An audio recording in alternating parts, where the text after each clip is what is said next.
দেখতে দেখতে আমরা সিনিয়র হয়ে গেলাম, আর মাত্র একটি বছর, তারপরে স্কুল জীবন শেষ।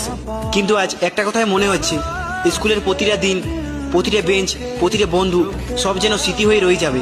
আজ স্কুলে এসে ক্লাসরুমটার দিকে তাকিয়ে হঠাৎ অনেক কথা মনে পড়ে গেল। এই বেঞ্চগুলো, এই ব্ল্যাকবোর্ড, এই জানালাগুলো সব কিছুর সাথে যেন কত স্মৃতি জড়িয়ে আছে। মনে হয় সেই দিন তো প্রথম স্কুলে এসেছিলাম, নতুন ব্যাগ, নতুন বই, আর মনে অনেক ভয়। ক্লাসে কাউকে চিনতাম না, কিন্তু দেখতে দেখতে সেই অচেনা মানুষগুলোই আজ জীবনের সবচেয়ে কাছের বন্ধু হয়ে গেছে। একটা সময় ছিল, টিফিনের ঘন্টার অপেক্ষায় সবাই বসে থাকতাম। ঘন্টা বাজতেই সবাই একসাথে বাইরে বেরিয়ে যেতাম। কেউ খেলতো, কেউ গল্প করতো, কেউ আবার শুধু শুধু আড্ডা দিত।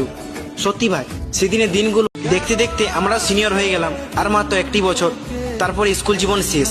কিন্তু আজ একটা কথাই মনে হচ্ছে, স্কুলের প্রতিটা দিন, প্রতিটা বেঞ্চ, প্রতিটা বন্ধু সব যেন স্মৃতি হয়ে রয়ে যাবে। আজ স্কুলে এসে ক্লাসরুমটার দিকে তাকিয়ে হঠাৎ অনেক কথা মনে পড়ে গেল।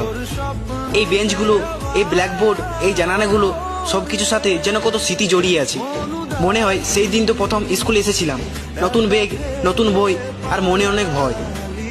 ক্লাসে কাউকে চিনতাম না, কিন্তু দেখতে দেখতে সেই অচেনা মানুষগুলোই আজ জীবনের সবচেয়ে কাছের বন্ধু হয়ে গেছে।